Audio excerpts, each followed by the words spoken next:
ఈ వీడియోలో మీకు ఆల్ ఆన్ 6 ఇమ్మీడియేట్ లోడింగ్ గురించి చూపిస్తా అండి. ఇది మీరు చూస్తున్న మల్టీ యూనిట్ అపార్ట్మెంట్స్‌ని మనం స్కాన్ చేస్తున్నాం ఇప్పుడు. అయి స్కాన్ బాడీస్ అంటామండి. ఈ స్కానర్ వల్ల ఏందంటే ఖచ్చితంగా కొలతలొస్తాయండి. కొలతల్లో ఏమాత్రం తేడా రాదు. చూడండి ఎంత నీట్‌గా స్కాన్ చేసామో. సో, ఇది స్క్రూ రిటైన్డ్ పల్లసెట్ అని. అంటే ఈ స్క్రూస్ మీరు చూస్తున్న హోల్స్‌లోంచి స్క్రూ ఎళ్లి ఇంప్లాంట్స్‌ని పట్టుకుంటుందండి. సో, సిమెంట్ ఉండదనమాట. అందుకని ఎప్పుడు ఊడదు. ఇప్పుడు చూడండి సెట్ కరెక్ట్‌గా కూర్చుంది ఇంప్లాంట్స్ మీద. ఇప్పుడు ఆ స్క్రూ హోల్స్ నుంచి స్క్రూస్ పెట్టి బిగిచ్చేస్తే ఇంకా సెట్ ఊడనగా కూడదండి. ఇప్పుడు అది స్క్రూ అండి. ఆ స్క్రూని మనం ఆ హోల్‌లో నుంచి ఇంప్లాంట్‌లోకి బిగిచ్చేస్తామండి. అంటే ఇంప్లాంట్‌కి, పళ్ళ సెట్‌కి ఈ స్క్రూ ఆధారం అనమాట. ఈ స్క్రూని కూడా కదలకుండా టార్క్ ఇస్తున్నాం. దీన్ని టార్క్ రెంచ్ అంటామండి. ఈ టార్క్ ఇస్తే ఇంకా అసలు స్క్రూ కదలదు.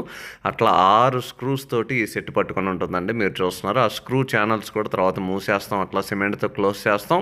మీరు చూడండి ఎంత నీట్‌గా కూర్చున్నాయో. అవి చూస్తున్నాయి మల్టీ యూనిట్ అపార్ట్మెంట్స్ అండి మీరు చూస్తున్నాయి. ఆ మల్టీ యూనిట్ అపార్ట్మెంట్స్ మీద ఎంత అందంగా నీట్‌గా కూర్చుంది చూడండి పళ్ళ సెట్టు. ఇది ఎక్స్‌రేల్ అండి. ఇది ఆల్ ఆన్ 6 ఇమ్మీడియేట్ లోడింగ్ అండి.